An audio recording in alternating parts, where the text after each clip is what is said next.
como ponente al doctor Claudio Naya Rojas. Los temas siguientes: corrupción y derechos humanos en la jurisprudencia, como también las reparaciones y el cumplimiento de sentencias de la Corte Interamericana de Derechos Humanos. Doctor.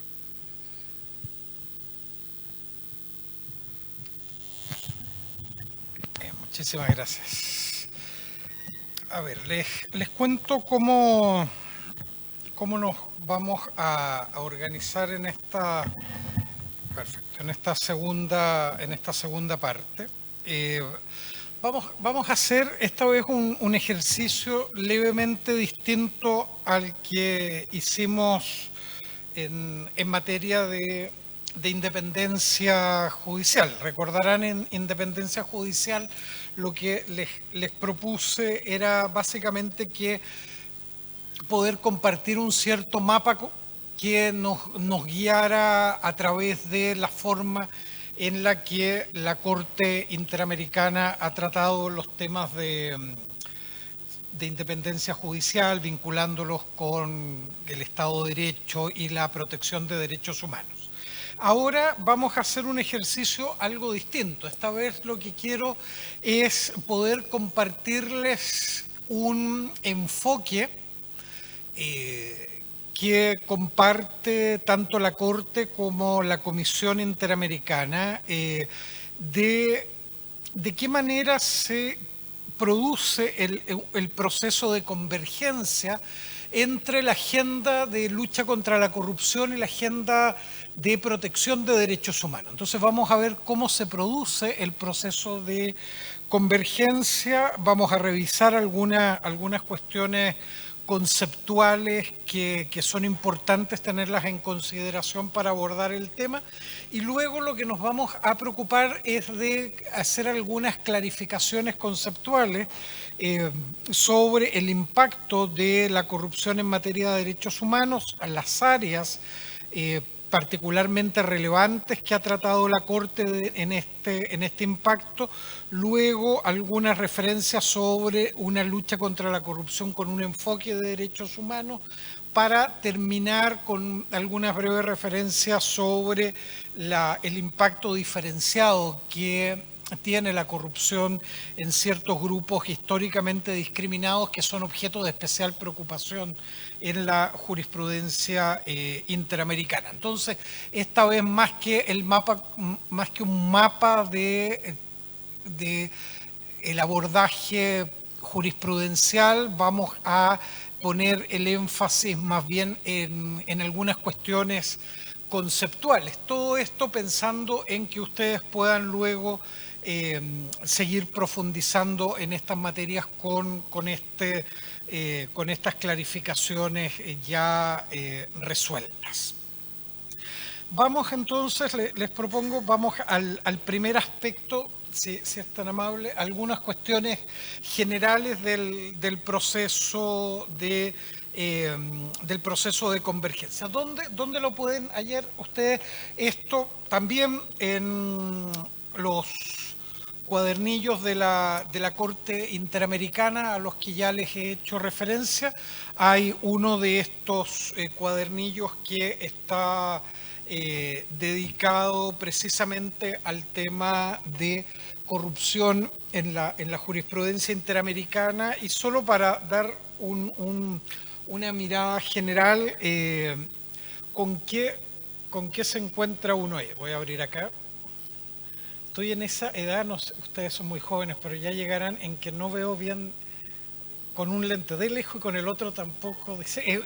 Necesito ya, voy para el tercer anteojo.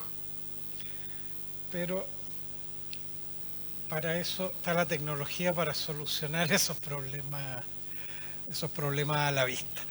Si ustedes miran ahí el índice, al igual que lo hicimos con el de independencia judicial, ustedes ven los distintos temas, la variedad de temas que ha ido abordando la Corte: corrupción y derechos humanos en términos generales, algunas cuestiones conceptuales ahí, luego corrupción y derechos convencionales, los derechos que han sido tratados en la jurisprudencia de la Corte, libertad, particular énfasis luego en el capítulo tercero con libertad de expresión, grupos de personas en riesgo por la lucha contra la corrupción y debido proceso, la legitimidad de la lucha contra la corrupción. Vamos a enfocarnos, como les decía, en algunos de estos temas.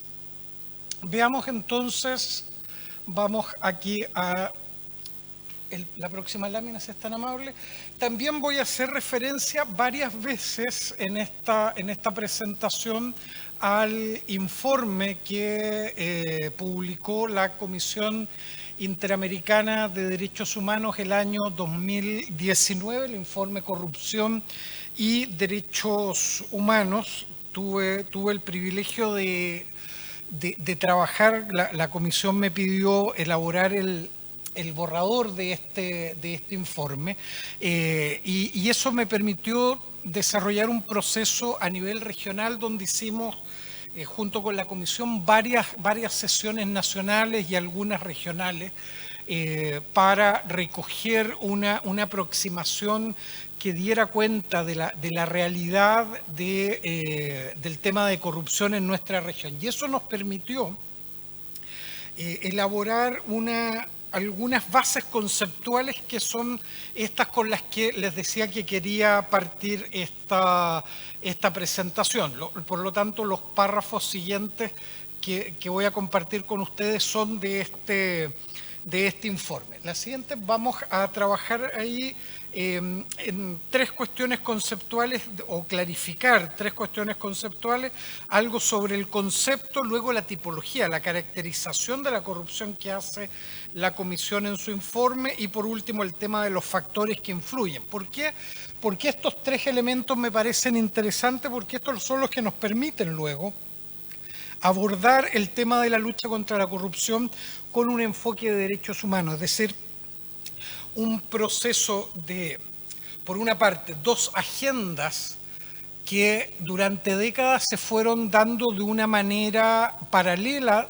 Desde fines de los años 90 comienzan a un proceso de convergencia, a establecer puentes de comunicación y luego esos puentes se van fortaleciendo para lograr un proceso de retroalimentación que fortalece, por una parte, la lucha contra la corrupción, pero por otra parte también fortalece la protección de derechos humanos.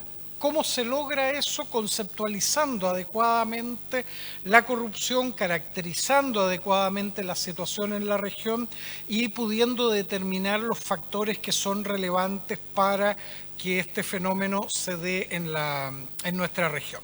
Vamos con lo primero, si es tan amable ahí, con el concepto. La comisión, si ustedes ven ahí, abordó el tema conceptual de una manera más amplia a lo que se hace tradicionalmente en este campo. ¿Por qué? Porque lo tradicional en materia de corrupción, si ustedes miran la nomenclatura que utiliza, por ejemplo, Transparencia Internacional, que es el principal organismo que hace este ranking histórico sobre corrupción, usa un concepto base que es la primera parte que tienen ustedes ahí. ¿Qué es la corrupción? Es el abuso, desviación de poder encomendado público-privado que desplaza el interés público por un beneficio privado. ¿Qué es lo que se ha venido aprendiendo los últimos años en materia de corrupción? Y en esto hay aportes fundamentales que se han hecho, por ejemplo, desde el ámbito de la filosofía del derecho. Por ejemplo, el profesor Garzón Valdés, que lamentablemente falleció hace muy poco tiempo, él hizo un aporte sustancial al tratar el tema de corrupción que está recogido en este concepto en la segunda parte. Es decir,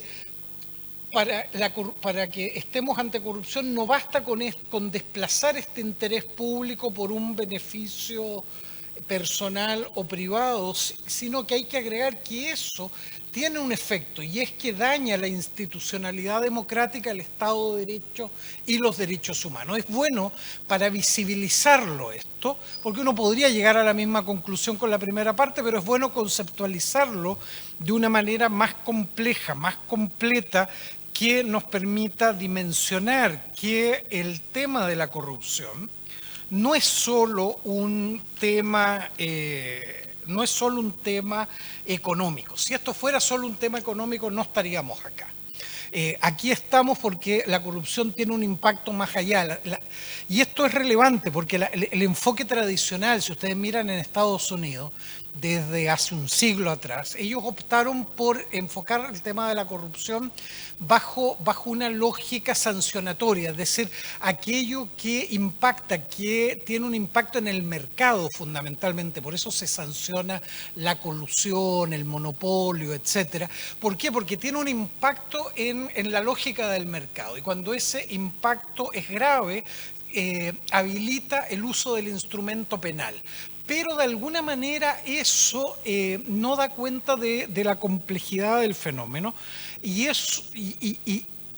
y complejizar el fenómeno de la corrupción nos permite superar visiones muy de moda a fines de los años 60, por ejemplo, pero que han perdurado en el tiempo, ideas que probablemente ustedes han escuchado, es decir, que la corrupción es un beneficio. ¿Por qué? Porque permite aceitar la máquina de la economía, hace más fácil el funcionamiento, acelera los trámites, etcétera. Entonces, en la medida que no haya una afectación al mercado, que no se incurra en un daño a los competidores, no hay para qué sancionarlo.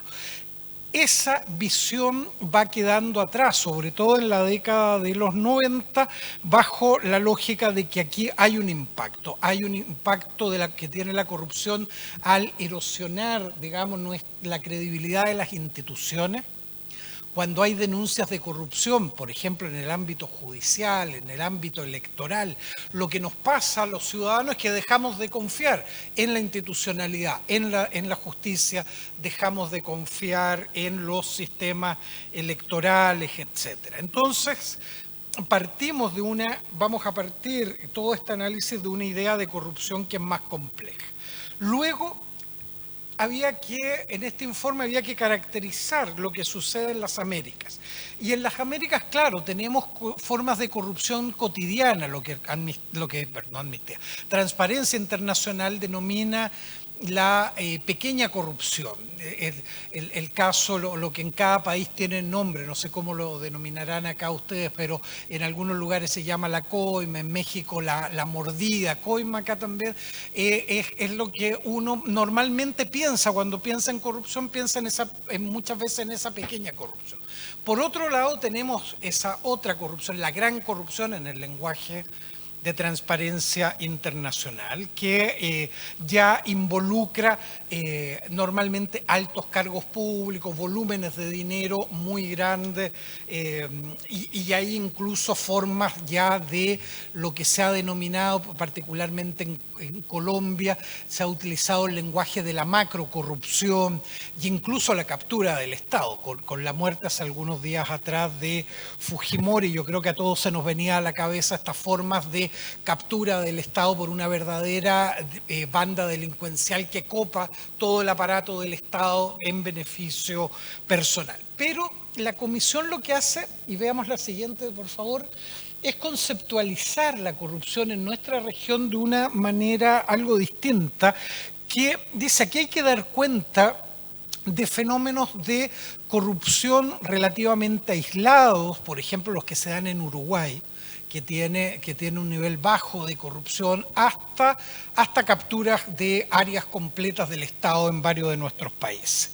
Entonces, lo que dice la Comisión es que en la región, y utilizando mucho el lenguaje propio de derechos humanos, tenemos una forma de corrupción estructural. ¿Qué quiere decir una forma de corrupción estructural? La Comisión, leo textual, dice, se trata, lo tienen ahí, de un diseño institucional que permite y fomenta diversas formas de corrupción, tráfico de influencias, nepotismo, cohecho, formas internacionales, captura del Estado, etcétera, que se sustentan en elementos culturales de tolerancia de dichas prácticas y cuya solución requiere de una actuación coordinada tanto del aparato estatal como de la ciudadanía, de la comunidad internacional, las empresas y corporaciones. Es decir, hay diseño institucional, hay elementos culturales, lo que implica una forma de enfrentar ese fenómeno que tiene mayor complejidad. No basta una sentencia aislada, no basta una ley aislada, no basta una política pública aislada. Y eso donde nosotros lo vemos expresado precisamente en los factores. La siguiente, por favor.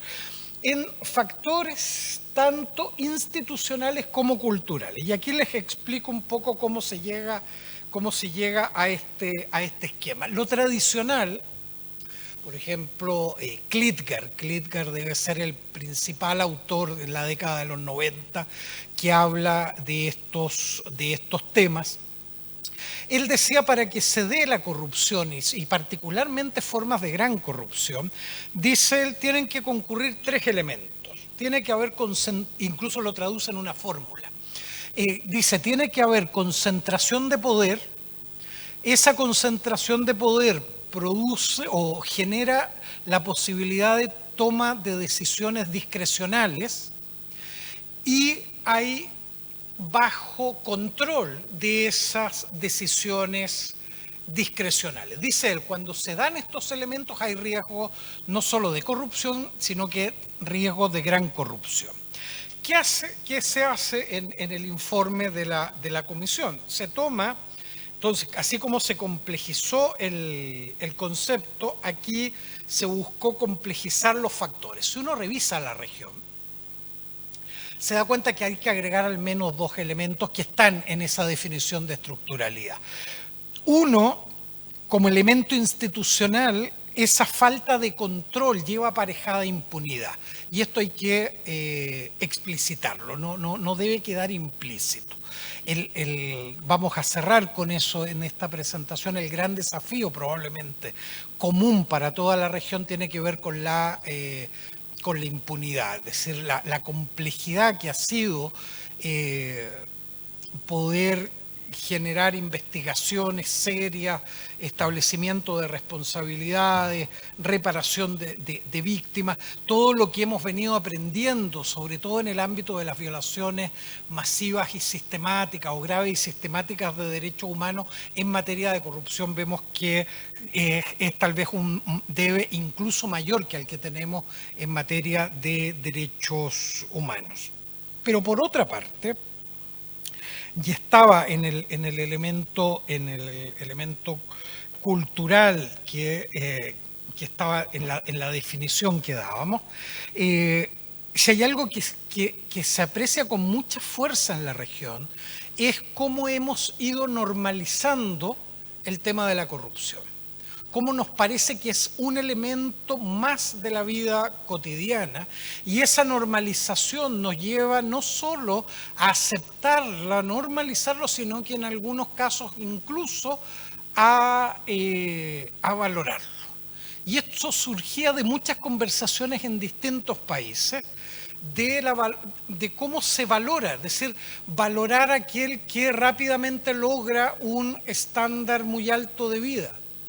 Y no nos interesa cómo lo logró, si lo logró por vías lícitas o no. Lo que nos importa es el resultado socialmente y lo aceptamos socialmente. La valorización la valorización de lo que podemos traducir muy entre comillas la picardía para evadir obligaciones. Yo me acuerdo en Argentina, en el taller de Argentina, me llamaba la atención la frase que me decían ahí, los compañeros ahí de Poder Ciudadano, me decían, mire, pero es que aquí en Argentina está instalado que los únicos que pagan impuestos son los boludos. Es decir, ¿cómo eres culturalmente, cómo eres tan torpe que terminas pagando impuestos? Sí, y eso culturalmente lo tenemos incorporado. Y lo otro, y esto lo pueden buscar ustedes en internet, es genial. Hay un caso de un candidato a alcalde en México que está hablando, así como yo aquí en el público, de repente le empiezan a gritar de ahí de la gente que está en el público, le empiezan a gritar ladrón, ladrón, porque claro, él se había visto involucrado en un tema de corrupción cuando había sido alcalde antes.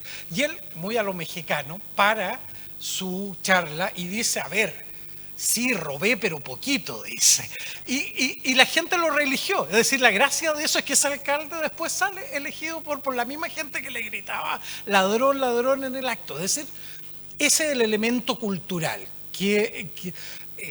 y aquí el último ejemplo que les doy de esas conversaciones fue con una periodista colombiana que ha investigado por años el tema de la corrupción en Colombia, pero particularmente había sacado, cuando yo la entrevisté para este informe, un estudio, un reportaje en un medio muy importante en Colombia sobre la corrupción en las cárceles, que todos sabemos que es un gran tema en toda nuestra región.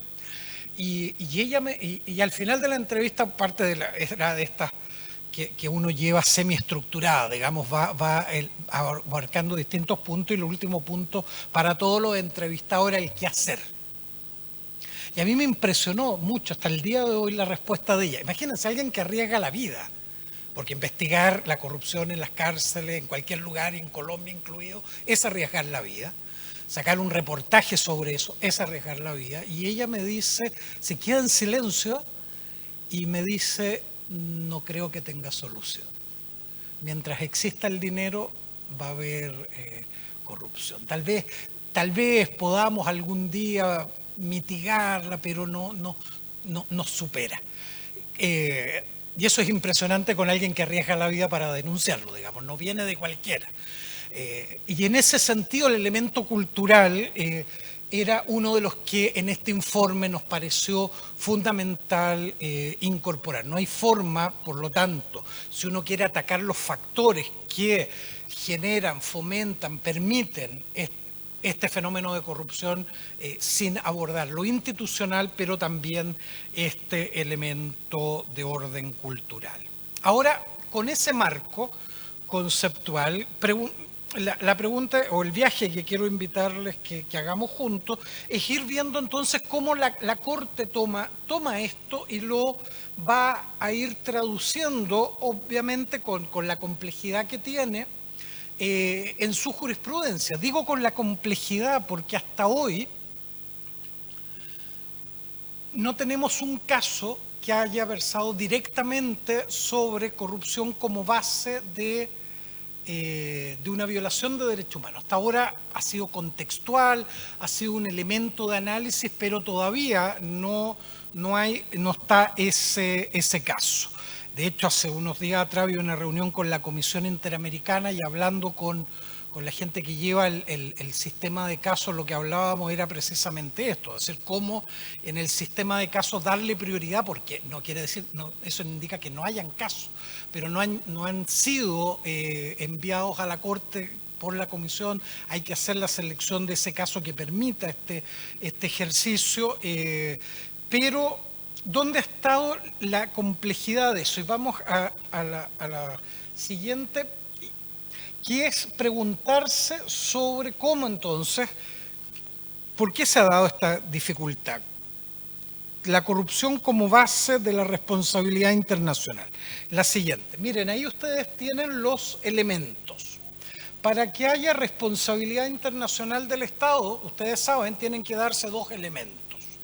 Tiene que haber un ilícito internacional que sea atribuible al Estado. Para que podamos hablar de un caso que tenga la corrupción como base, estaríamos diciendo que es ilícito internacional, es decir, el incumplimiento de las obligaciones, lo tercero que tienen ahí, del Estado, se basa en un acto de corrupción. Ahí pueden haber distintas formas, es decir, por ejemplo, el pago en el ámbito donde ustedes se mueven, el pago de una coima a un funcionario judicial, eso, claro, puede afectar entonces la administración de justicia y ahí sería como base. Otra cosa es ya formas más complejas. Recordarán ustedes probablemente los audios que se publicaron hace un par de años en Perú, de lo que se llamó esta mafia del Callao, que había. Hay un audio, uno de esos audios, si no lo han escuchado, escúchenlo en esta lógica, digamos, donde se habla con un magistrado ahí, habla un abogado con el magistrado que tenía un caso bien espeluznante, porque era un caso de una violación de una niña, donde el magistrado al final, ya con total desparpajo, le pregunta, bueno, dice, bueno, pero tú, ¿qué es lo que quieres para tu cliente? Él defendía a este abogado al acusado de la violación. Y había todo un tarifario. El tarifario era, ¿tú quieres demorar el caso?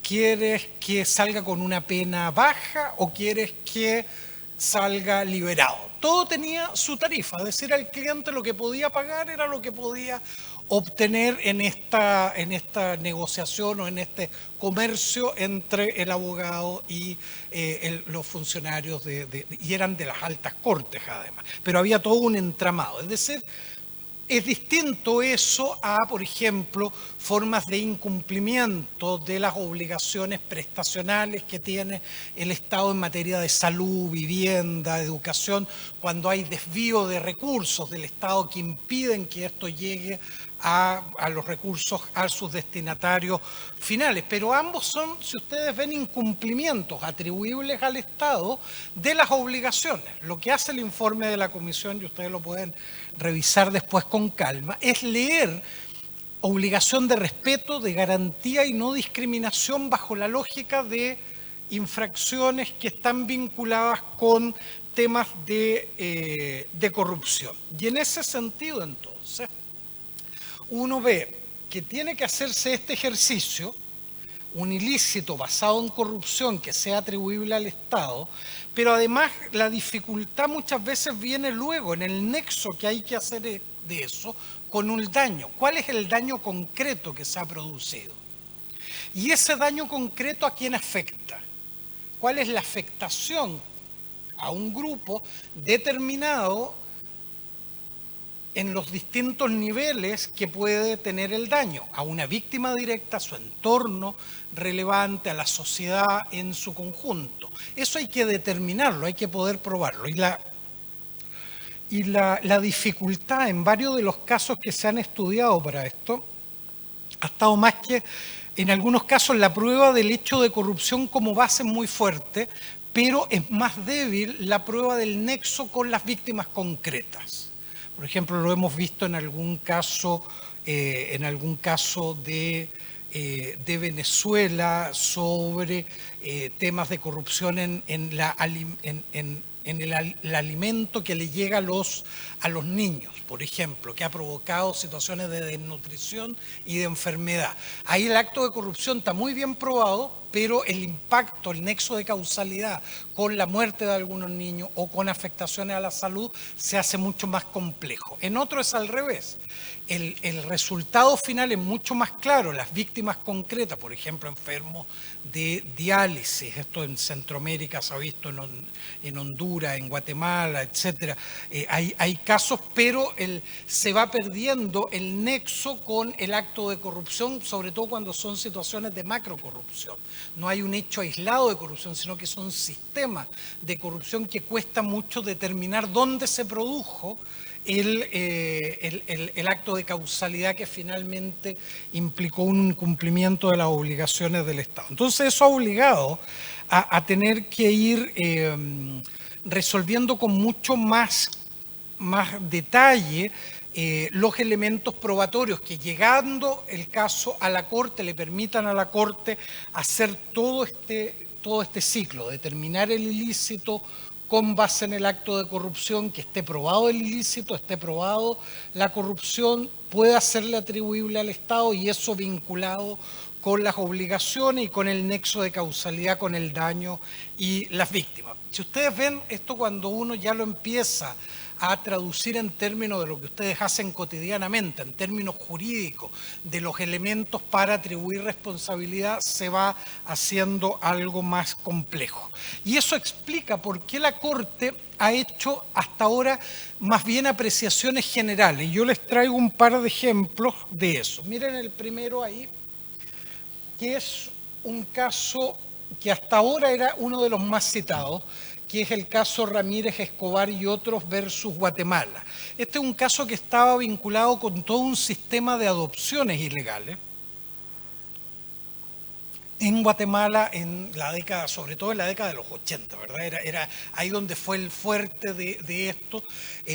Esto era tremendamente ya descarado, es decir, en Guatemala habían hoteles que son muy conocidos hasta el día de hoy, siguen funcionando, que tenían un piso especial donde estaban los bebés para ser adoptados. Entonces uno pagaba un paquete turístico, iba a ese hotel, elegía uno de los niños y se iba con su niño recién comprado, digamos. Para que eso funcionara, se imaginarán ustedes, era toda una maquinaria bastante funcional a actos de corrupción en distintos niveles. Todos sabemos lo complejo que son procesos de adopción en todos nuestros países, pero esto se podía hacer en días. Bueno, la Corte ahí tuvo oportunidad de pronunciarse, se pronunció sobre el contexto, ahí ustedes tienen el párrafo 241, en el 242 habla del contexto, pero me pareció interesante la apreciación general. ¿Qué dice la Corte ahí? Por si alguien no lo puede ver, se lo voy a leer.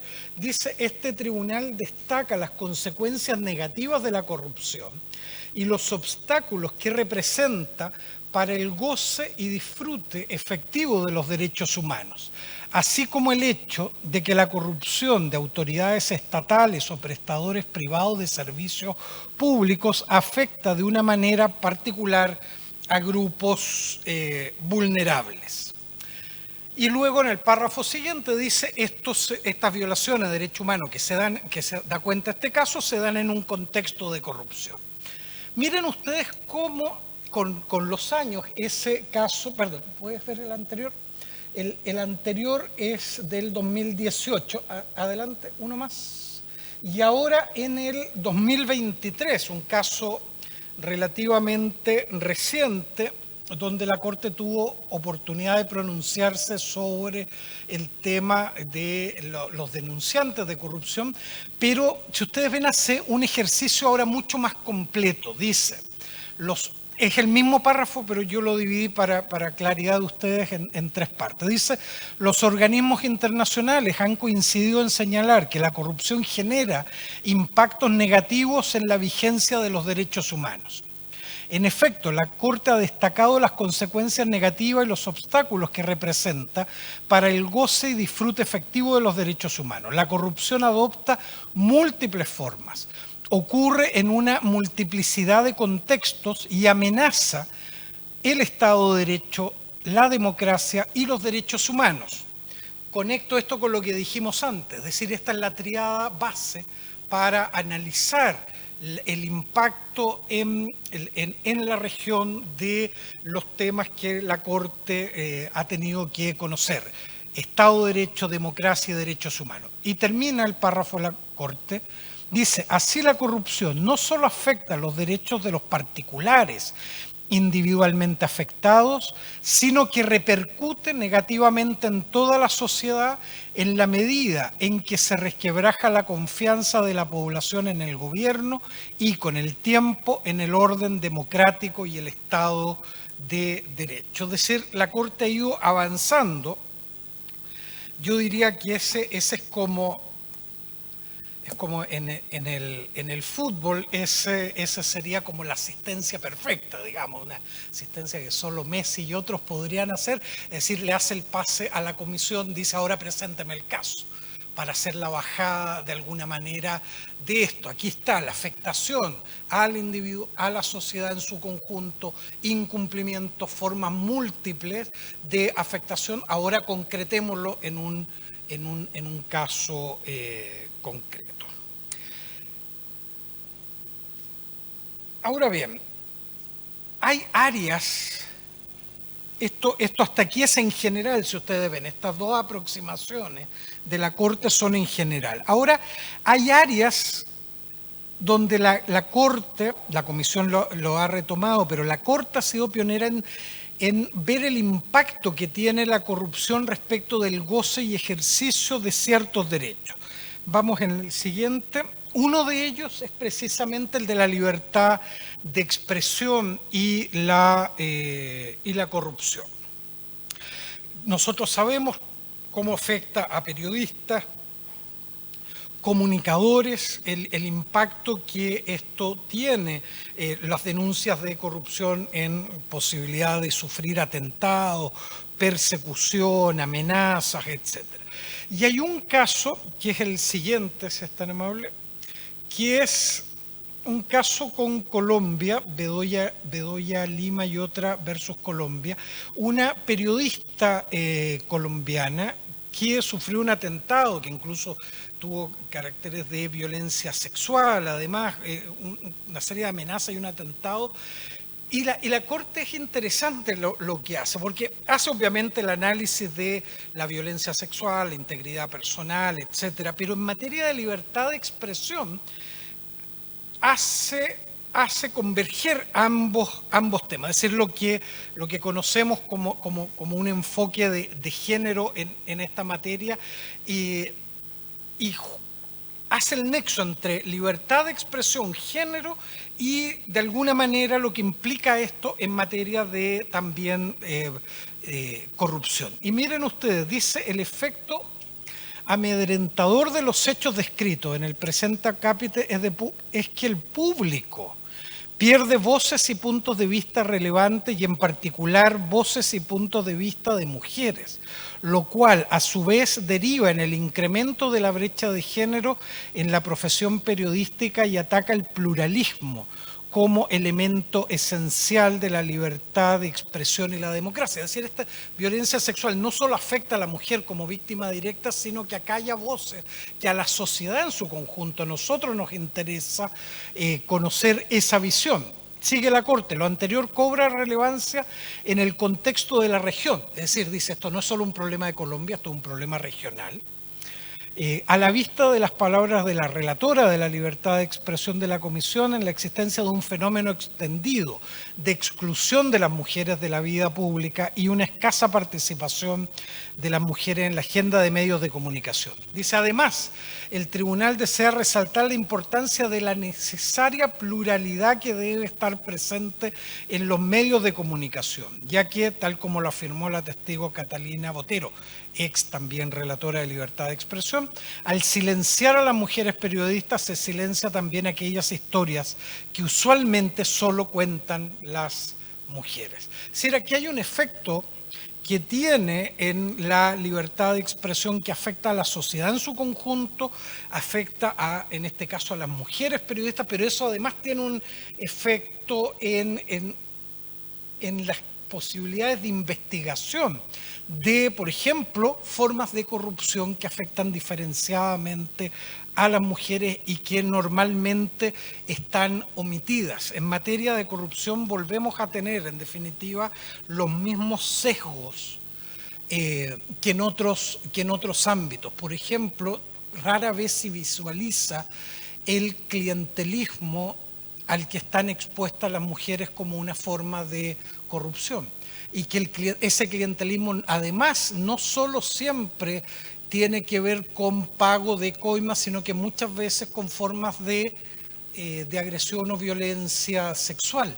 Y eso no es algo que se nos venga cotidianamente a la cabeza en materia de corrupción, pese a que es una práctica muy extendida en toda nuestra región. Ahí tienen ustedes un ejemplo de estas historias que se nos omiten precisamente cuando se afecta la libertad de expresión de periodistas, mujeres, comunicadoras, mujeres. Vamos en la siguiente. Pero por otra parte tenemos la posibilidad de que la libertad de expresión sea una herramienta en la lucha contra la corrupción. Y aquí está el tema del acceso a la información, que desde el caso Claude Reyes y otros versus Chile ha quedado muy claro que es un derecho amparado por el artículo 13 de la Convención y puede ser un instrumento potente en materia de transparencia y lucha contra la corrupción. Miren ustedes en la lámina siguiente cómo lo ha dicho la Corte en este caso que ya tiene sus buenos años, 2006. Habla del control, dice, el actuar del Estado debe encontrarse regido por los principios de publicidad y transparencia, claves para la lucha contra la corrupción en la gestión pública, lo que hace posible que las personas que se encuentran bajo su jurisdicción ejerzan el control democrático de las gestiones estatales, de forma tal que puedan cuestionar, indagar y considerar si se está dando un adecuado cumplimiento de las funciones públicas. El acceso a la información bajo el control del Estado, que sea de interés público, obviamente, puede permitir la participación en la gestión pública a través del control social que se puede ejercer con dicho acceso. Aquí Chile nuevamente me sirve de ejemplo tanto en el caso como en la aplicación práctica. Yo les daba un caso en la primera parte de nuestra reunión hoy de que lo que hemos conocido en materia de influencia de la política en el nombramiento de altas autoridades de la Corte Suprema y luego cómo éstas son funcionales a los intereses de quienes los han nombrado. ¿Cómo nos enteramos de eso? Por esto. Nos enteramos de esto porque un medio de investigación, CIPER Chile, que es en Chile el único medio que hace de verdad, en serio, periodismo investigativo y no relaciones públicas, digamos, es el que ha develado esta trama de influencia de la política en la Corte Suprema. Hasta que esto se develó vía acceso a información y otros, y además de la investigación y los trascendidos, etcétera, no podría haber hoy día el control democrático que está habiendo y la posibilidad de reformar. El impacto de esto es que en Chile se está estudiando hoy día cómo reformar el sistema de nombramiento de los jueces de altas cortes, producto de estos escándalos de corrupción. Eso es control social, eso es control democrático a través de medios de investigación como en este caso en mi país lo que ha hecho CIPER. Pero también hay otra área de interés especial, vamos con la siguiente por favor, que es el ámbito de administración de justicia. Podríamos citar otras, está el tema obviamente de derechos económicos, sociales y culturales, el ámbito electoral, pero traje este porque obviamente involucra muy directamente a ustedes y a todos quienes están involucrados en el servicio público y la justicia. Aquí veíamos en la mañana el rol clave que tiene el Poder Judicial, ¿en qué? En la investigación de ilícitos vinculados con corrupción, por supuesto, en el control interinstitucional. En muchos países, control a través de, por ejemplo, juicios políticos o juicios penales de altas autoridades vía fuero o desafueros previos. Hay una serie de instancias en las cuales terminan interviniendo los distintos poderes para establecer distintas o niveles de responsabilidad. Eso hace entonces que ustedes básicamente siempre sean un objeto preciado de captura. Si yo quiero llevar adelante toda una política criminal para garantizar impunidad, que es lo que necesito para que el negocio sea o dé toda su potencialidad, lo que quiero son altos niveles de impunidad. ¿En qué? En quienes me investigan, las policías, en quienes me pueden juzgar, los ministerios públicos, y en quienes finalmente, si todo esto falla y termino en un tribunal, me puedan liberar. Entonces, ustedes son un objeto preferencial de captura. que puede ser vía, como se da en algunos países, en el mío, vía la política. Yo capturo la política y de ahí capturo el Poder Judicial. Ese es el entramado que estamos hoy día en Chile analizando. Y en otras partes es la captura directa de los poderes judiciales vía el dinero y si no vía las amenazas. Y esto basta ver cualquiera de las cientos de series ahí de las distintas mafias, siempre la oferta es la misma, plata o plomo, digamos. Pero el objetivo siempre es el mismo, capturar a la voluntad del Poder Judicial. Y en ese sentido, entonces, hay que fortalecer la independencia del Poder Judicial, todo lo que vimos antes. Pero veíamos que todo lo que vimos antes en independencia judicial necesita grados relevantes o importantes de rendición de cuenta, porque si no, generamos, si ustedes ven, las condiciones de corrupción. Si la independencia judicial es sin rendición de cuenta, tenemos concentración de poder, discrecionalidad, poco control, por lo tanto impunidad. Y sembramos los factores para que haya corrupción. ¿Cómo tenemos que hacer? Entonces, generar condiciones de independencia, pero a la vez sistemas de rendición de cuentas. Y vamos a la siguiente, por favor. La comisión que ha dicho que hay un peligro, entonces, en materia de administración de justicia, que es la corrupción judicial, es decir, que es la desviación, entonces, de las funciones judiciales por la autoridad judicial u otros operadores de justicia para obtener un beneficio material o inmaterial propio o para terceros. Esto significa desviación de mandatos constitucionales y legales, lo que puede tener un serio impacto en la confianza de la ciudadanía en el Poder Judicial y en el Estado de Derecho. Última encuesta en Chile, el poder público que tiene menos confianza en la ciudadanía, el Poder Judicial. Si usted ve, obviamente, estamos viendo los escándalos que nos dicen que la justicia en Chile durante años se ha venido pasando por grupos de chat de WhatsApp y no por la aplicación de la Constitución en las leyes. ¿Cómo va uno? ¿Con qué cara va uno a decirle a las personas, mire, pero confíe en la justicia? No hay cómo. Es decir, esa es una confianza que probablemente nos va a tomar mucho tiempo en Chile, años, restablecer la confianza en el sistema de justicia luego de estos escándalos. La captura, el ejemplo que yo les daba está aquí, es la captura de la administración de justicia por parte de poderes del Estado, por ejemplo del Parlamento, por intereses privados, empresas privadas, crimen organizado. El gran desafío en nuestra región en estos días se traduce en la ausencia de control horizontal, manifestando en la omisión de obligaciones de control interinstitucional, en la facilitación de formas sistémicas de corrupción, en la perpetuación de esquemas criminales, entre otros. Esto es lo que dice el informe de la Comisión Interamericana el 2019. ¿Y qué impacto directo tiene esto también en la administración de justicia más cotidiana? Bueno, en los elementos que son propios de un debido proceso, lo que veíamos hoy en la mañana, en la independencia, obviamente, y eso ya lo vimos, pero también en materia de imparcialidad. Vamos con la siguiente, si es tan amable.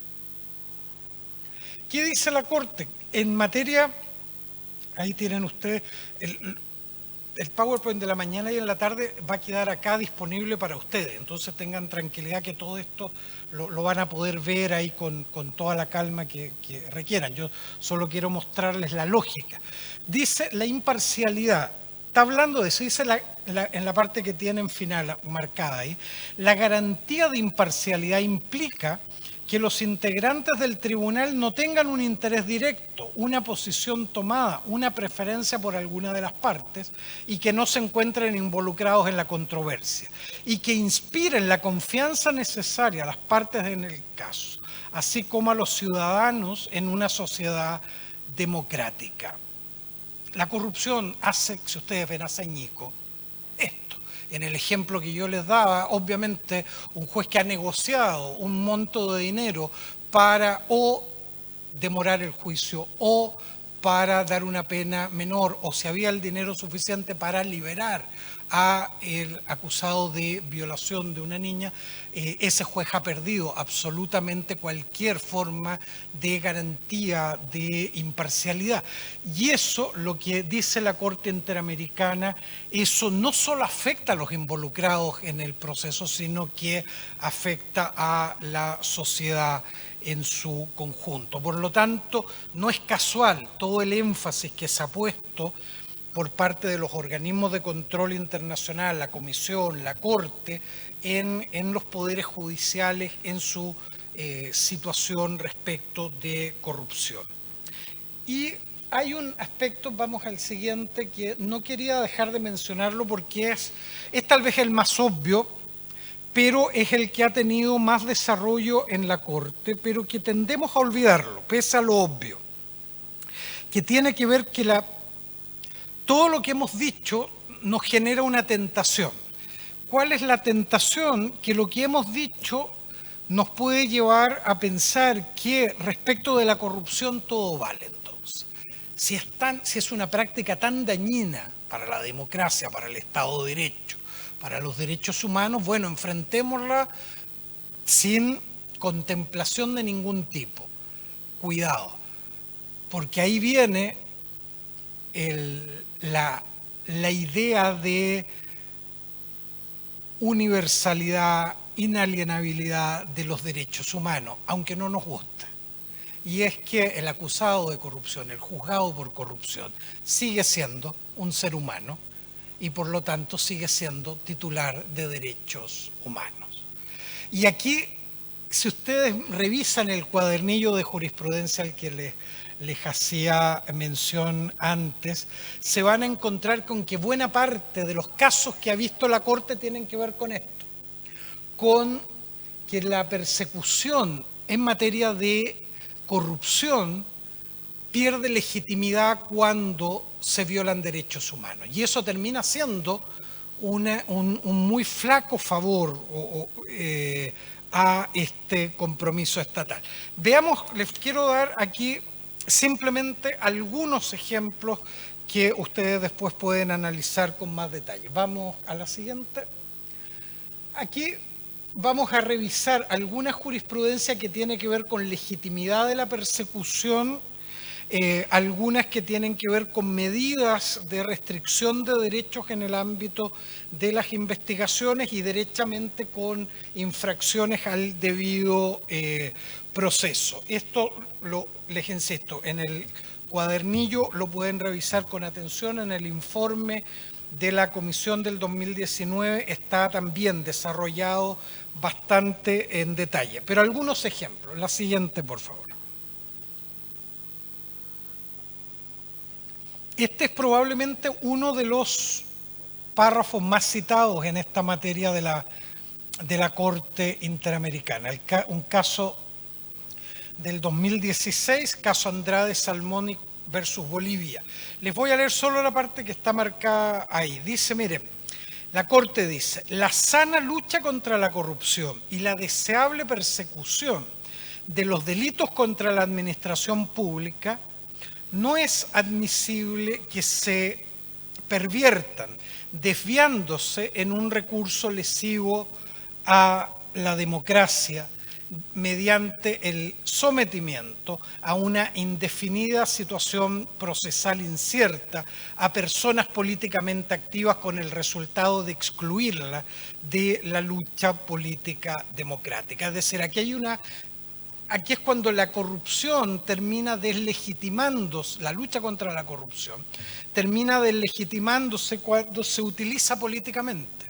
Por ejemplo, para sacar a un rival político de la carrera para un determinado cargo. Esto lo vimos en Guatemala hace poco tiempo atrás. La fiscal anticorrupción terminó viviendo en Estados Unidos, ¿verdad? Hasta ahora, precisamente luego de una serie de acusaciones que tenían por objetivo sacarla de la carrera política.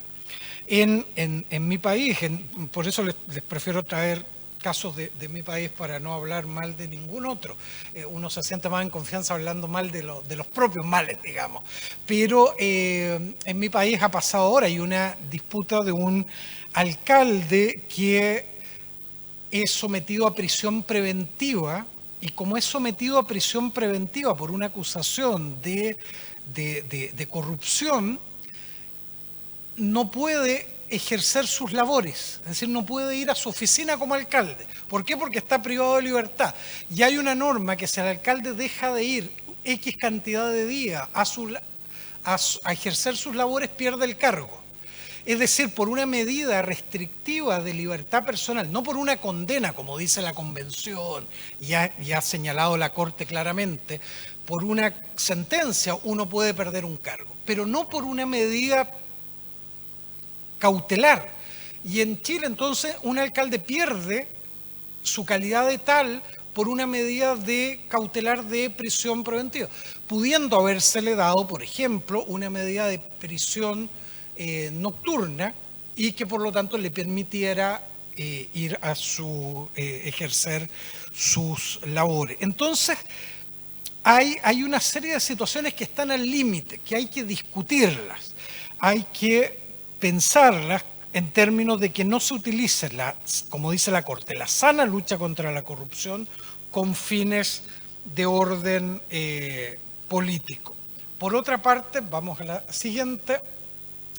En materia de seguridad jurídica, como una garantía del artículo 8.1, en un caso López Mendoza versus Brasil del 2011, que es el primero que desarrolló varios estándares en esta materia, la Corte dice que se debe salvaguardar la seguridad jurídica sobre el momento en que se puede imponer una sanción. Y citando a la Corte Europea, señala que debe ser adecuadamente accesible y suficientemente precisa y previsible, lo que denominan el test de previsibilidad. La idea de que yo no puedo, tampoco excusado en que voy a ser investigado por un acto de corrupción, someterme a procesos donde no tengo certezas jurídicas mínimas. Esto es una obligación del Estado, garantizar cierta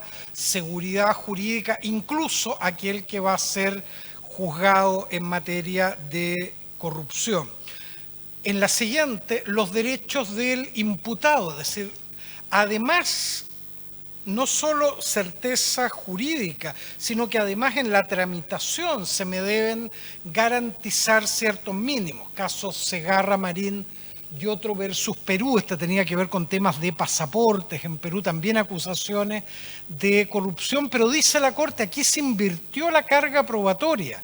Además, las declaraciones de los coimputados no fueron corroboradas ni analizadas con la prueba en su conjunto a fin de determinar la responsabilidad penal más allá de toda duda razonable. Además, hubo falta de motivación. Los derechos del imputado. Y aquí les doy una anécdota que me pasó justamente en Perú hace unos años haciendo un curso sobre temas de corrupción y debido proceso a los que iban a asumir como jueces en materia de corrupción en el Perú. Y estábamos en esto, viendo las garantías del debido proceso aplicable, y de repente uno de los magistrados, que era la más alta autoridad que estaba presente en ese curso, levanta la mano ya con desesperación. Y yo le doy la palabra y me dice, sí, ya entendimos, pero vamos a las cosas importantes. Esta de los derechos del inculpado no son relevantes. Vamos a cómo investigamos en estos ilícitos. ¿Cuál es el efecto de eso? Esto, que la Corte termina diciéndole al Estado que no se olvide que al juzgar, por más eficiente que usted quiera ser, no puede olvidarse de que debe respetar estas garantías mínimas del debido proceso. Entonces, que esto no es una cuestión, no es una pérdida de tiempo, esto es parte de lo que va a dotar de legitimidad a la actuación de lucha contra la corrupción. Y si no, termina uno como en este caso siendo condenado como Estado por la Corte Interamericana. Vamos al siguiente, por favor. Otro ejemplo en el mismo sentido, la carga de la prueba. Aquí en Segarra, como habíamos visto, se había invertido la carga de la prueba y la Corte dice no, la carga de la prueba se sustenta en el órgano del Estado, quien tiene el deber de probar las hipótesis de la acusación y la responsabilidad penal, por lo que no existe la obligación del acusado de acreditar su inocencia ni de aportar prueba de descargo.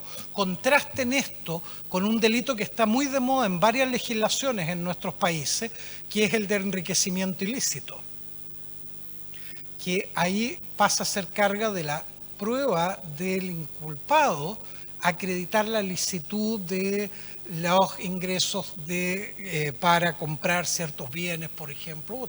En Chile hemos tenido precisamente ese tema ahora. Ahora tuvimos un caso donde a una alta autoridad, ex comandante en jefe del ejército, tenía él el título El Señor de los Anillos, porque le encantaban los Audi, es decir, tenía varios Audi, y que obviamente no había forma, tendría que haber sido general como desde los 5 años, para poder haber dedicado su sueldo solo a comprar Audi, digamos. Pero el Ministerio Público fue incapaz de acreditar a través de peritaje, hizo un peritaje contable y lo hizo mal, y la Corte dijo, pero lo siento, digamos, yo no me basta con que esto me parezca impresentable, o extraño o dudoso, tengo que tener una prueba fehaciente de que los ingresos no se corresponden con las compras que hizo y eso tiene que acreditarlo el Estado, me tiene que entregar. Si me va a entregar un peritaje contable, me tiene que entregar un peritaje bien hecho y no un peritaje mal hecho como el que me entregó, donde las cifras no calzan. Y terminó este general siendo liberado de los cargos. Entonces, nuevamente, este es un tema que también no tiene que ver solo con Perú, es un tema relevante para toda nuestra región. Y por último, el último ejemplo que quería traerle en esa línea, vamos al siguiente.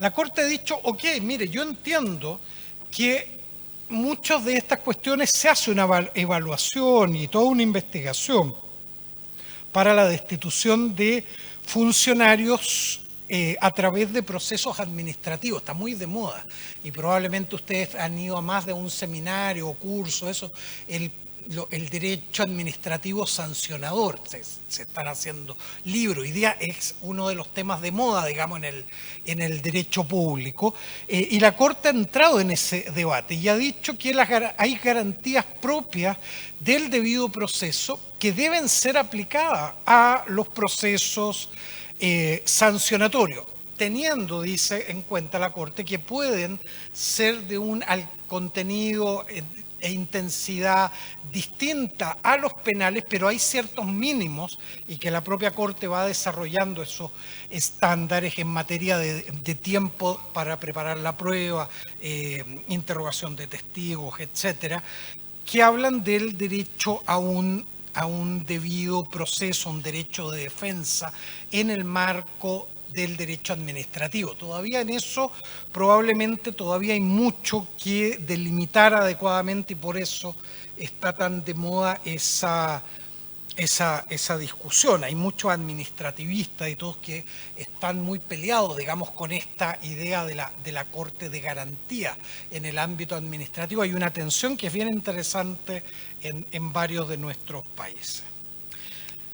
Y para ir terminando, porque no quiero agotarles mucho, pero no puedo dejar de mencionar algo que está ya desde la definición 1, que es, vamos a la siguiente por favor, que es el impacto diferenciado que tiene la corrupción en algunos grupos que están en situación de riesgo.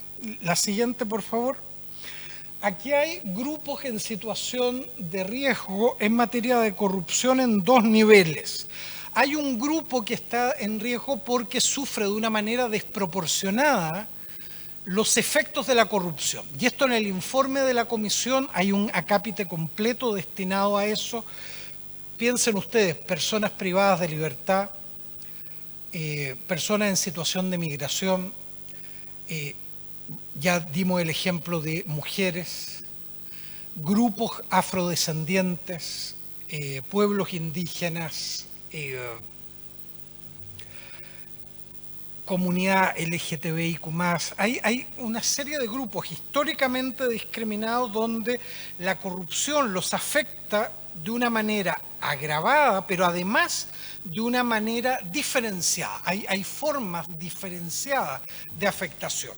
De eso no ha habido un desarrollo digamos, interesante en la jurisprudencia de la Corte, pero lo remito ahí al informe de la comisión. En lo que sí ha habido mucho por el tipo de caso que le llega a la Corte, en lo que sí ha habido desarrollo es en grupos en situación de riesgo por la labor que desarrollan, donde las exigencias al estado de protección de estos grupos y en caso que se produzcan daños, atentados a la vida, a la integridad, la necesidad de investigaciones con una debida diligencia, que tiene que ver con la aplicación de estándares de defensores de derechos humanos a grupos que luchan contra la corrupción, a denunciantes de actos de corrupción. Vamos con la siguiente. Aquí tenemos estándares que se fijaron hace una década atrás en un caso sobre defensor de derechos humanos y otros con Guatemala, que son estándares que lo que se ha venido haciendo por parte de la Corte aquí, los últimos años, espérenme un poquito que vamos, como les dije, si no, no veo. Y aquí está. Ahí está. En este caso hay la Corte estableció medidas especiales que debían tomarse para la protección de estos grupos, acordes a las funciones que desempeñan, nivel de riesgo, modificación sobre la base de ese nivel de riesgo, con un enfoque de género y apuntando hacia la efectividad, respuesta estatal inmediata, capacitación y entrenamiento de quienes van a llevar adelante las medidas de protección durante el tiempo que se necesite. Lo que quiero mostrarles es que estas medidas han ido ampliándose ya no solo para lo que nosotros consideramos tradicionalmente como el defensor de derechos humanos, sino que hasta estos otros grupos que intervienen vinculados con derechos humanos. Vamos a la siguiente. Por ejemplo, defensores medioambientales, pero también podemos poner acá periodistas, comunicadores, que era lo más clásico, defensores medioambientales, y ustedes, los que están en el ámbito de la administración de justicia. Es decir, aquí hay grupos que el Estado debe adoptar estas medidas especiales con enfoque de género y efectividad para que puedan desarrollar sus labores en condiciones de seguridad. Vamos con la siguiente, por favor. Y aquí ya vamos terminando en esta línea. ¿Qué es lo que se busca con esto? En un fallo del 2017, Acosta con Nicaragua, defensora de derechos humanos, garantizar ¿qué? Garantizar condiciones fácticas en las cuales puedan desarrollar su función, facilitar los medios si se encuentran amenazados o en situación de riesgo y investigar seria y eficazmente las violaciones en su contra. La siguiente, y estos estándares también deben ser aplicados a los denunciantes de actos de corrupción, quienes están en riesgo por sus denuncias, donde el Estado también tiene obligaciones de garantía. Y vamos en la siguiente. caso muy reciente del 2023, 27 de noviembre del 23, Viteri y otros versus Ecuador, caso de un denunciante de actos de corrupción, donde la Corte dice, reitera, la defensa de los derechos humanos solo puede ejercerse libremente cuando se realizan libres de amenaza y de agresiones, y vuelve a la idea de garantía. Y este es un caso de un denunciante de actos de corrupción. Es decir, tenemos grupos en riesgo respecto de los cuales se deben aplicar los estándares propios de defensores de derechos humanos de una manera ampliada. Y termino. ¿Cuál es el gran desafío regional? Decíamos la siguiente, el tema de la impunidad. Este sigue siendo el desafío de la región, por eso lo destacamos desde la conceptualización de los factores, digamos, está el de la impunidad. Y la Comisión, siguiendo a la Corte en esto, ha dicho los estados deben adoptar medidas legislativas para prohibir actos de corrupción, establecer sanciones proporcionales y sobre todo adecuar los sistemas de control y sanción para que dichos órganos y organismos estatales puedan investigar eficazmente los actos de corrupción, particularmente los más graves, y así establecer la verdad de estos hechos, sancionar y ejecutar las sanciones y recuperar los productos ilícitos obtenidos mediante corrupción. Sería interesante saber, por ejemplo, aquí en Paraguay, ¿cuántos casos podemos nombrar de actos de gran corrupción que estén hoy día sancionados en la cárcel, sus ejecutores y con recuperación de los activos desviados? Probablemente van a ser pocos. En una de esas es ninguno. Ese es el nivel del desafío que tenemos en esta materia a nivel regional. Y cierro la última lámina, no los agoto más con las láminas aquí, pero me pareció importante que tuvieran esta de la comisión. Así cierra su informe la comisión. Dice la magnitud del fenómeno de corrupción estructural donde partimos, que vive la región y que tiene consecuencias negativas para el sistema democrático, el Estado de Derecho y los derechos humanos, requiere esfuerzos proporcionales al problema. Para ello es necesario que la sociedad civil, los movimientos sociales y toda la población demanden y exijan transformaciones para erradicar la corrupción y un liderazgo político que impulse esos cambios. En definitiva, si no nos rebelamos contra la corrupción, si no hay indignación ciudadana, no se van a generar las condiciones de transformación política. Y esto lo hemos vivido.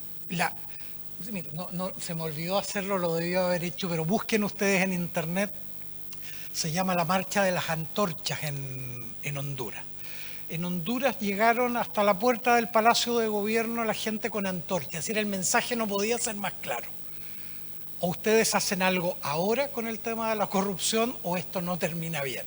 Yo no estoy haciendo un llamado, porque ustedes también tuvieron algo aquí con fuego hace no tanto tiempo, no es un llamado, pero es la indignación ciudadana. Creo que es la imagen de ese acto es el más claro. Y se hizo algo en Honduras. Ahí se tomaron medidas, se abrió un sistema de control internacional. Luego terminó fracasando cuando se desconectó la ciudadanía de sus demandas, le permitió a la política volver a desmontar lo que se había hecho. ¿Por qué? Porque esto va íntimamente conectado. El desafío en ese sentido, si ustedes ven, es enorme, es mucho más que jurídico, es político, es cultural, pero donde el ámbito de nuestra expertise, lo que nosotros sabemos o creemos saber, puede hacer un aporte en esta materia. Les agradezco mucho la paciencia y el interés por estar esta tarde. Muchas gracias.